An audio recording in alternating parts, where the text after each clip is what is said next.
mob beating of a white man by a large group of black men. This is an incident the city earlier said had nothing to do with race, and now tonight a reversal. The attack was caught on camera late Saturday night by a bus passenger. Watch. There's 100 police right over here, and they can't come over here for this. Sir, come on.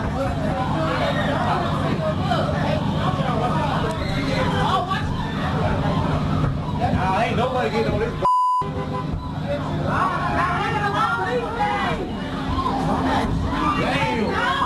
Damn.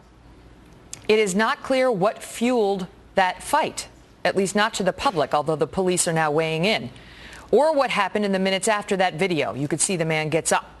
The man being beaten gets up, puts on the shoe, does this with his arms. But the next scene appears to show not just the horrifying conclusion, but watch what some around the victim are doing. And we warn you, this is graphic and it is disturbing. Watch. Damn, you just got knocked the out. Damn. Come on, man. I just played. We got one. Get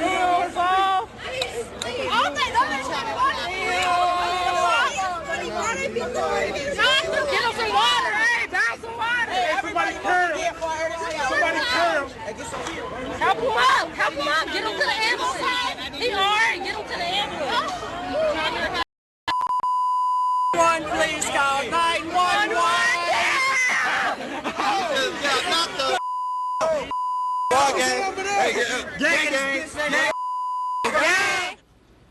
Mark Eiglarsh is a former prosecutor, now criminal defense attorney. Arthur Aidala is New York trial attorney and a Fox News legal analyst.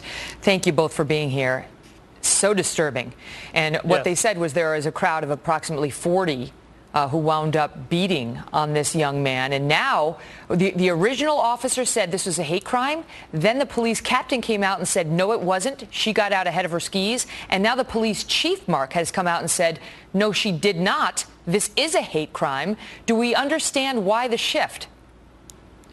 Because I think that the police in this case might have initially said, this is what we think it is, but trials are never about truth. It's about what could be proven.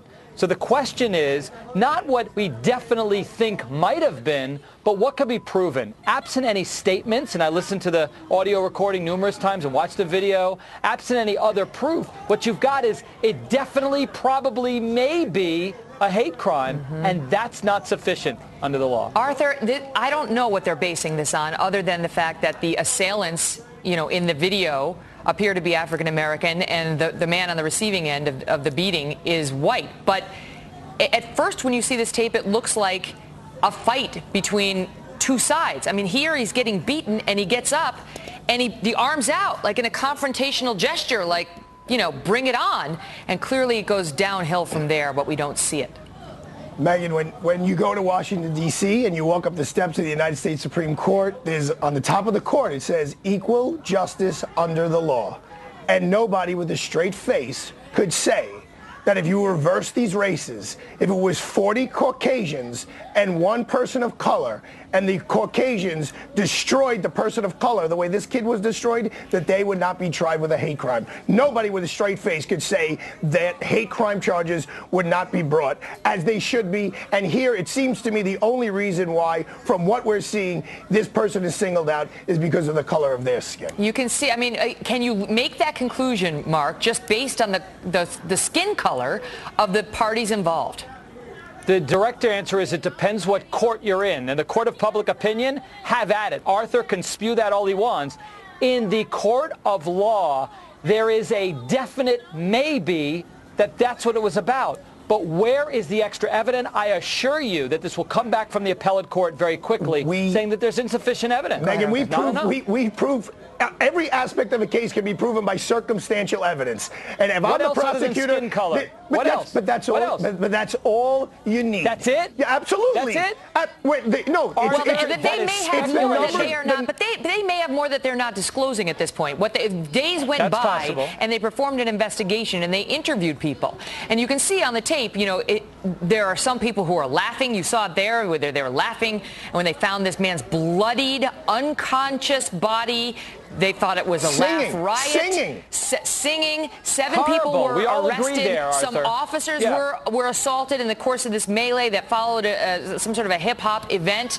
But the question is now, Mark, if this proceeds as a hate crime charge, which is still up to the prosecutor, what does it mean? How does it enhance or change things for the defendants who have been charged? In that state, it elevates a certain level of crime to a higher, more significant penalty that they're facing. So the answer lies in not doing something that's going to be reversed by the appellate court, so it has to be done all over again, but giving these guys a very stiff penalty on the highest end of the range that's possible. You look at the tape, Mark, and look, we've got it queued up with the laughing, and we don't know that one of the laughing guys were the assailants that we saw earlier on, but this man is beaten to a pulp. And Absolutely. some helped, and then there were others who thought it was hilarious. Watch.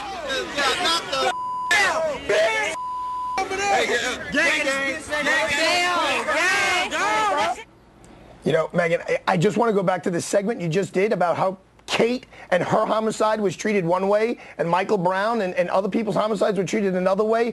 I'm looking at this as an objective prosecutor would, and how equal justice under the law. If you switch everyone around, this country would be screaming that the young white boys who beat the heck out of the young person of color be charged with a hate crime. Is it relevant at all, Arthur, that he got up? But that's not evidence. It looked like he's in shock. He's fighting for his life. Look at how many people are around him. Do you know? I mean, you could call an expert about psychologically what he's going through. There's a term for it that I'm he's forgetting. Misleading everyone. Wait, let Arthur him is finish. What Arthur's doing is I'll let him finish, but then I'll say how he's misleading. Believe me, Megan, I thought of the same thing, that he does jump up. He just jumped up after that guy that you just showed is stomping on his face. God knows what he's thinking after your face gets stomped at. When another guy is choking you and another guy is punching you, I forget the term, but it's like fight or survive. Can I point out what Arthur's doing? Go ahead, Mark. Arthur's doing exactly what prosecutors do in court. They focus on how abhorrent the crime is to take your eyes or the jurors' eyes off of where they're deficient in their case, and that is significantly proving that this was because of It's up now to the county prosecutor. But he is being asked by the police chief to pursue hate crime charges here. Guys, thank you both. Thank you. Thank you, Megan. Coming up, a firestorm for a cable network's top doctor after he gets the story wrong about a patient he